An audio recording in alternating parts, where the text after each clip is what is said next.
Howdy folks, I'm the Roleplay Gamer and I like to party. Welcome to my This Is Not a Review of King's Quest Chapter 1.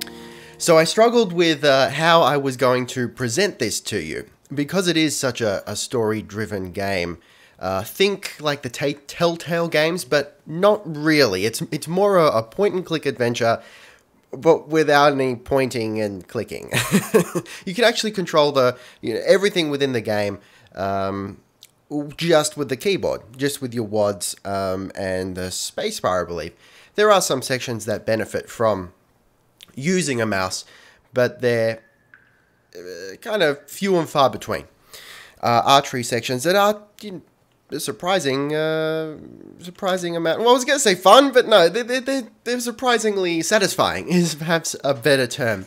So what you got to find with this game is a lot of QTEs, looking around, finding objects that interact with your surroundings in the right ways. It's very much about finding, for lack of a better term, keys to unlock, the next stage of the story. So, not literal keys, but objects that you require to gain other objects, to continue on in the story, that sort of thing.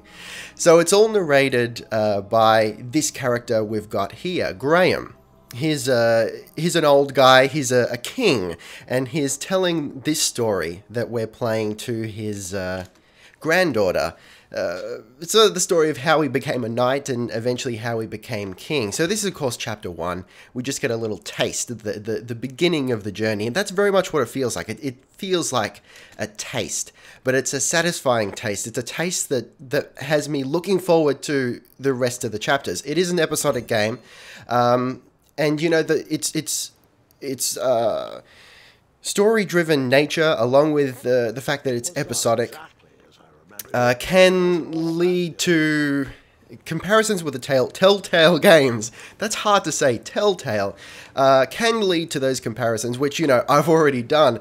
But after having completed it, and I have completed, I've played about, I've played the whole way through the story once, and then about halfway through the story again, making different choices. Here we go. Here's our first choice. It doesn't have any consequences, but just sort of, I'll show you some of the gameplay elements you got to find here.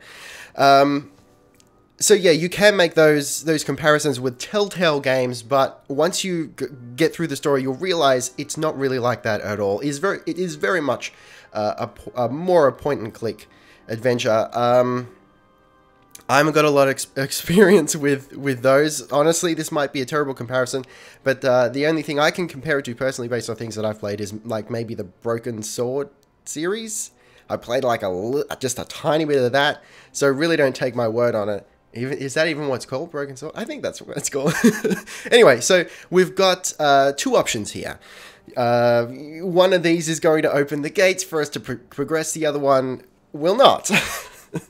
Spoilers here, one of these is gonna kill us. So I'll just show you how that works here. And I'll stop talking so you can see the consequences.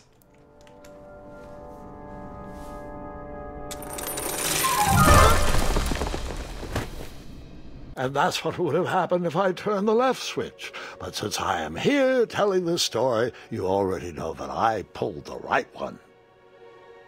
There you go. And you know what? The game is full of things that in any other game you would say, you know what, that's kind of shit. Like instant death scenarios and whatnot. But I feel like they're included in this game as kind of a stig. It's almost like a parody of games. It's a parody of itself at the same time. But it just does it in such a charming way that you forgive it. Now, that doesn't mean that it is... It is flawless, but by no stretch of the imagination is it flawless. Like, for example, there's a lot of walking. This is just the intro. This is like the prologue.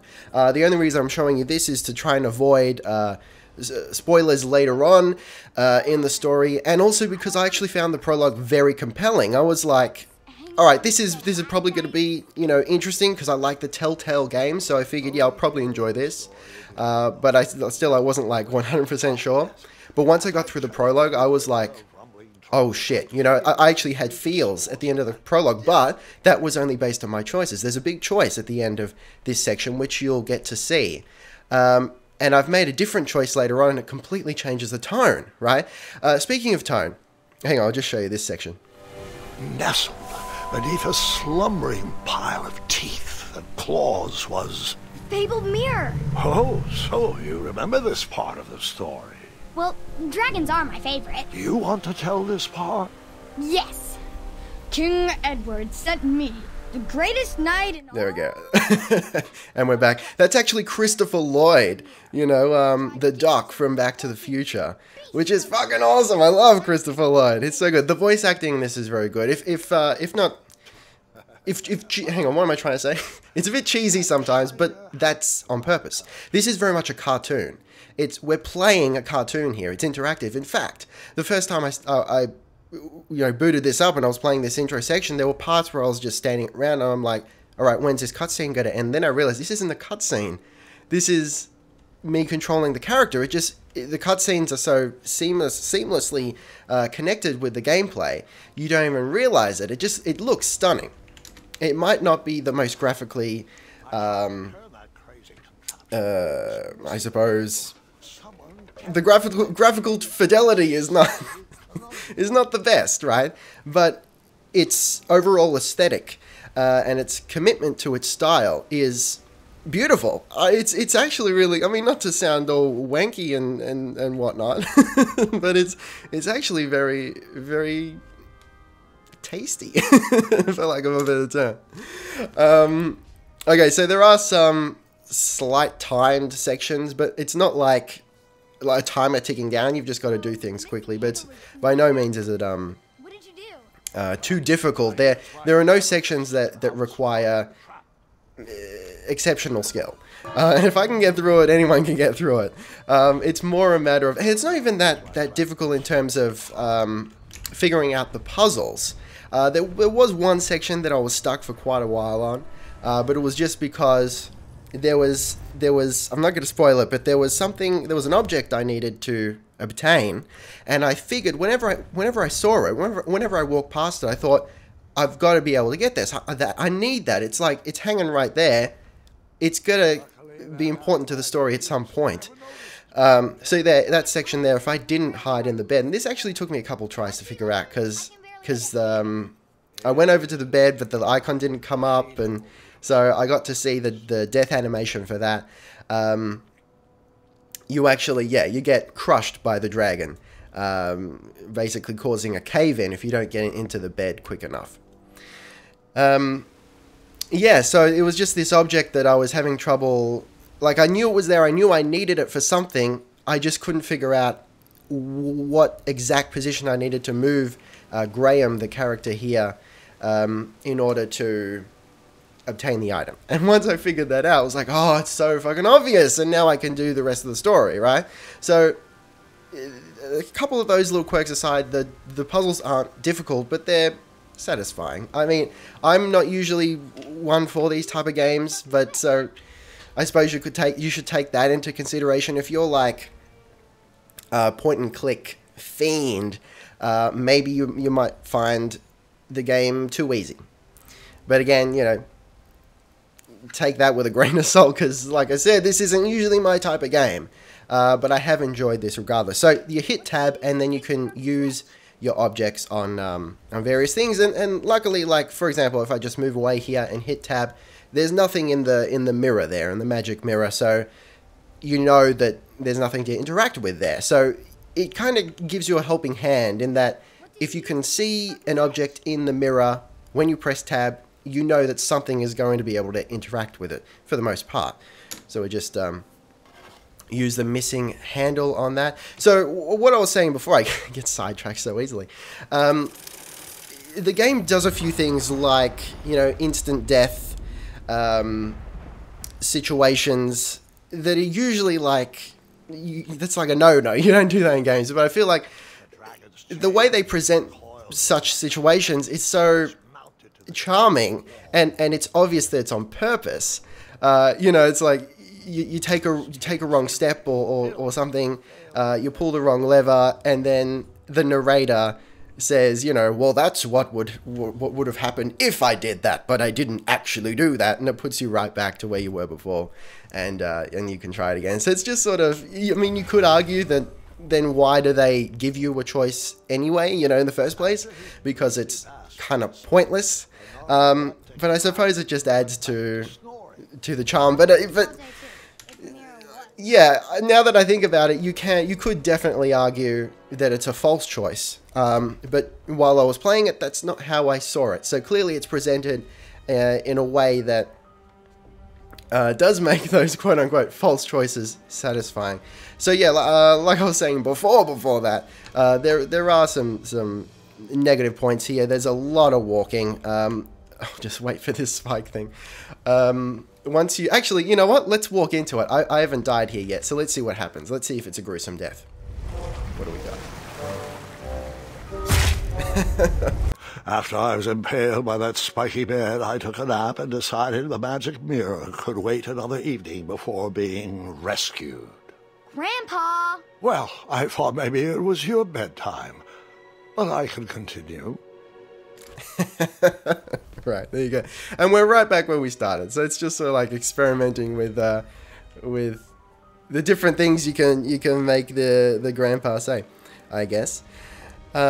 Yeah, so once you get past this part, it's a lot more self-directed, and you can definitely choose in which order you tackle things. You will have to tackle everything, but the order is actually important. It changes the story. It doesn't change the outcome, but the game, I don't feel, ever claims to. It's not like a Telltale game where, again, we're making that comparison, even though I said that's not a good comparison, but, so I apologize, but I think it's relevant in this case. We've got to jump into this bed, or the dragon's going to see us. In a Telltale game, there's that promise of, yeah, depending on the choices you're going to make, the ending is going to change. It doesn't. It's just the journey that changes. But in this game, that's the same. You know, it's the same thing going on there. But for some reason, I don't feel like the game doesn't lie to you. You know, the game doesn't make you feel that the ending is going to change as a result of your actions. And maybe that's sort of a fluffy cop-out thing to say, but it just comes down to the point of the game knows what it is. It's shooting for something very specific, and I think it nails it. Now, on that note, I have read some other reviews and had a look at forum posts and whatnot from people who have played the original King's Quest games. Now, I haven't played them because they were quite a bit before my time. In fact, I think I was -7 when the first King's Quest came out in '83, if I've done my research adequately. So, yeah, I haven't played them. I'm sorry. This is from the perspective of someone new to the series. And some people voicing their opinions online who have played the original games are displeased with this new version. So also keep that in mind. If you're new to the series, you might really appreciate this. If you're not, you might not. But then again, you still might. You know, it's up to you to make your own opinion based on what you're seeing here. All right, so this next section here, I personally found really cool. This dead guy here with the bow. You know, when you first play the game, you think it's just some poor adventurer who came before, and we're gonna use his bow because he doesn't need it anymore. But once you complete the story, what Graham does here, the look on his face, the feels, man, because you know who this guy is. And it's like, oh, shit. Just, when I saw this the first time, I read this situation completely differently. I just thought that was really cool. I mean, there are some subtleties here.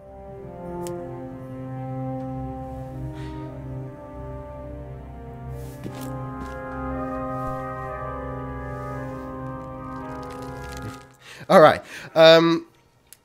So the music, holy shit. The music is spectacular. Not necessarily in like the music itself. It's very, here we go. Here's one of the archery sections, and it's really easy, but surprisingly satisfying. You know, I've played action games that incorporated archery that didn't do it as well as this, which is kind of sad.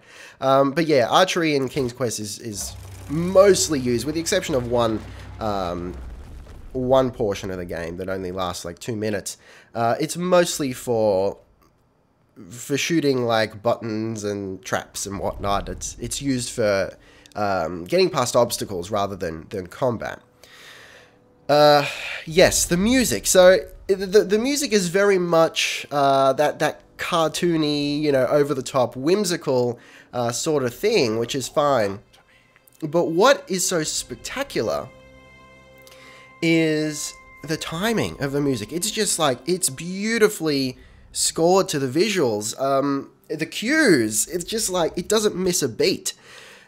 It's not just a track, you know, laid over the top of what's going on. It's actually timed to what you're doing and will change based on, you know, what order you do things. It ramps up the drama. It's just perfect. I feel like this probably would have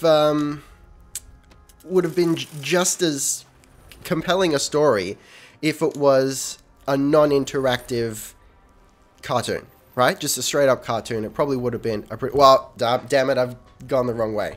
I didn't mean to do that. Okay, alright. Sorry, I wasn't paying attention. Yeah, it'd probably be just as compelling as a straight-up cartoon. And what have I done now? Okay. That's where I should have gone. So now I'll move this. Yeah, and sometimes you forget that it's actually a game as a result.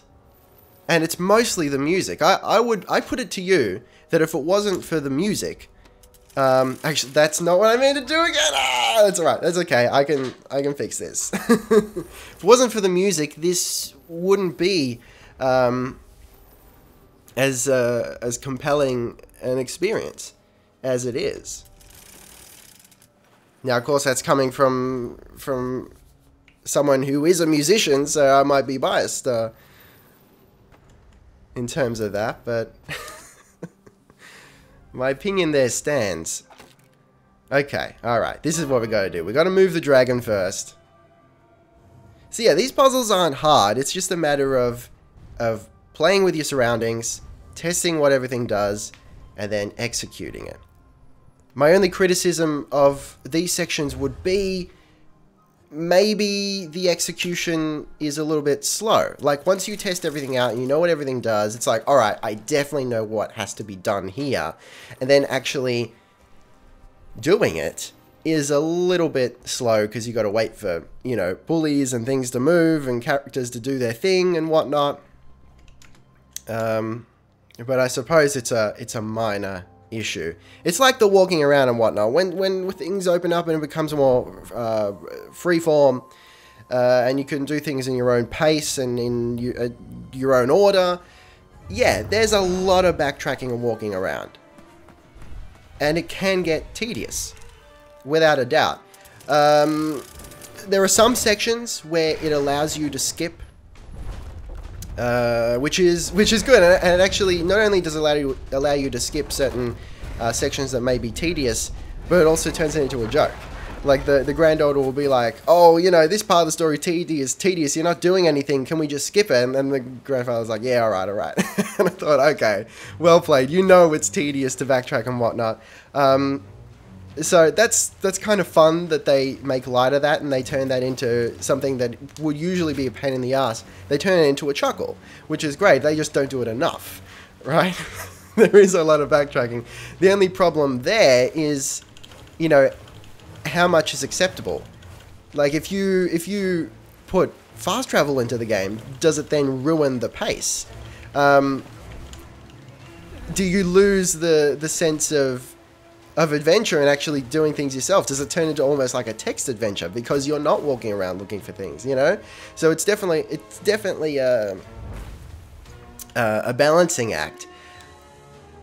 And even though, yeah, I did find a lot of the backtracking tedious, I also recognize, you know, I'm not really sure what they could have done to fix that.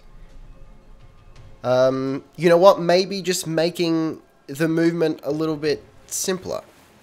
Because you do use your wads and you do run kind of slow. Maybe if it was just simply speeding up the character, or that's good, that's so satisfying. Maybe speeding up the character or allowing you to move around with the mouse and have some pathfinding and whatnot. Maybe that'd fix it up. But again, you know, it's not bad. They have tried to remove some of the more tedious sections, which I appreciate. So yeah, this part is definitely... Alright, now we've got to dodge the beds and whatnot. See, it's very cinematic. It's very, very epic.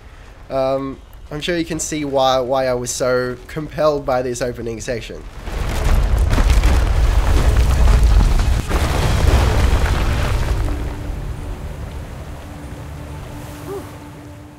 Alright, almost done. And then we get our big choice. So, choices. Again, I'd have to play through like another 2 times, I reckon, to really test out more to see how much of an impact there is. I don't think there are a lot of really huge choices that change things. It's more like changes the tone. I know, for example, the choice we make here actually changes the tone of the next scene. It changes some of the dialogue. You become a different kind of character, a different king, which is interesting. I had 3 choices in front of me. Any would clear my path to safety, and all would have rippling consequences. Right, so he sort of builds it up. And I imagine this might have more of an impact in later chapters. So we can either free the dragon, we can take its other eye out, we can distract it. I'm going to free the dragon, and I'm going to shut up and just let you listen.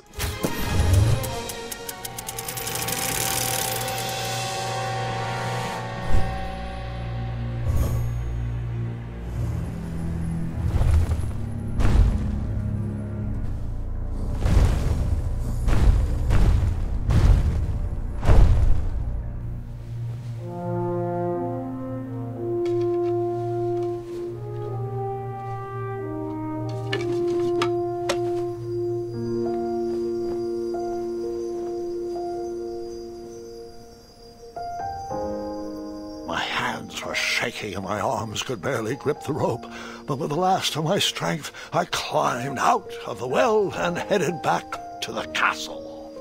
Ever since the magic mirror returned, its reflections have warned the kingdom of danger, kept our family safe, and it has exposed many troublesome crumbs tangled in my beard. Great Scott. Alright, so there you go. If you take the dragon's eye out, it's, you know, the music is the same, the expression on Graham's face is the same, but it feels like, alright, that was kind of cool, you know, you're this scrawny little kid, but you did something brave, you know, you actually fought with the dragon, but it was a half-blind dragon chained up in a cave. So you're kind of a dick as a result. You know, that's what I felt. But if you free the dragon, it's like, oh shit. This fucking kid is a hero. The dragon was bearing down on him, whichever, both even. He could have just taken it out, but instead he frees it and risks his own life. Shit, that just gave me so many feels when I first saw that. I thought, alright, fucking hell, this is a game worthy of my time, you know what I'm saying? And then there's the issue of distracting the dragon, which I personally haven't done yet.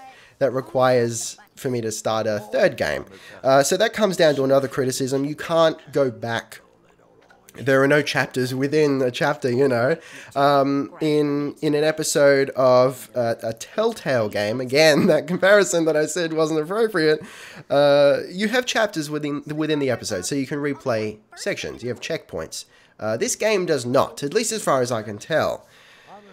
Which is... I was going to say, you know, sometimes it's unfortunate, but then again, that's the kind of game it is. You have to live with your consequences. You can't go back and second guess yourself and try new things out.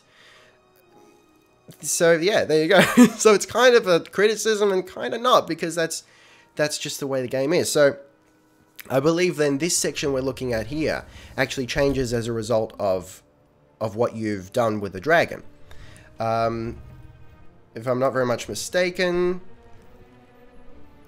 Yeah, I think, hang on, let me just check.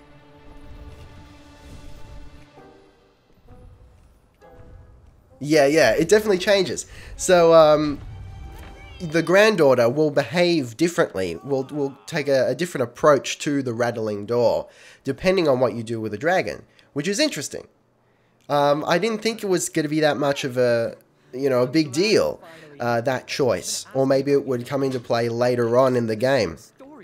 But immediately you see the result of your actions. You know, you're influencing your granddaughter, which is kind of cool. I'm interested to see how that translates to the rest of the chapters and how it affects the grander stakes of the story, which I'm sure are to come. Because it's very it's a very light-hearted, not a lot of danger, for the most part, type of story. And I could just go on and on and on, like that thing with the dragon, you end up going back to that area. Or, because the story then continues, prequel style of what we just saw. You know, we have our first encounter with the dragon, but that all depends in what order you do things, and your reason for going there, the context, completely changes depending on how you deal with the tasks that are laid before you. But anyway, I could just go on and on and on about the epicness that is this game, but just to summarize here, if you will, voice acting is spectacular. The music is stunning. If, not necessarily my cup of tea in terms of, how it's written and whatnot, but it's just timed beautifully. Like, just that, just how impeccably timed the cues are. It just adds so much more to the story, and it makes you really, it just gives it this polish that other games don't have, and that you forget that it's a game. It really is an interactive cartoon that gives you a surprising amount of agency, if we want to use some reviewing buzzwords here. It gives you a surprising amount of choice. I would say more than your typical Telltale game, like Wolf Among Us. I love that game. But there's really not a lot of choice there. Things end up the same way, regardless of what you do, for the most part. This makes you feel like you have a little bit more of a say, even though the end of the story is mostly the same. It's just a more satisfying experience, I think. It's kind of like a Disney movie, If I would go so far as to say, if you really like Disney, which I admit I have a soft spot for, the older cartoons and whatnot, you'll probably really dig this. It's not a high-stakes story, like I said. It's very simple and innocent in a lot of ways. I feel like that might change in later chapters, but yeah, it is quite innocent, but it's just like good, charming fun. It's very strange. Like, I don't think it's directed towards kids. It's definitely directed towards adults, but like with nostalgia of their youth, of lighthearted cartoons and fairy tales from their youth, which is kind of an interesting approach. Anyway, it's great. I'm definitely looking forward to later chapters, and this first chapter definitely feels like a taster, a teaser. So I feel like it would probably be a more satisfying experience playing it all in one sitting, but then again, I'm not sure how accurately I can make that claim without having played the later chapters yet, as they are not yet released. Anyway, you can pick this bad boy up on Steam. I'll put a link in the description. Thank you for watching, guys. Make sure you taste the game, like, subscribe, and comment, and check out my music at ricardoastarthere.com. Link in the description as always. Be excellent to each other, and I'll see you next time. Roleplay Gamer, out.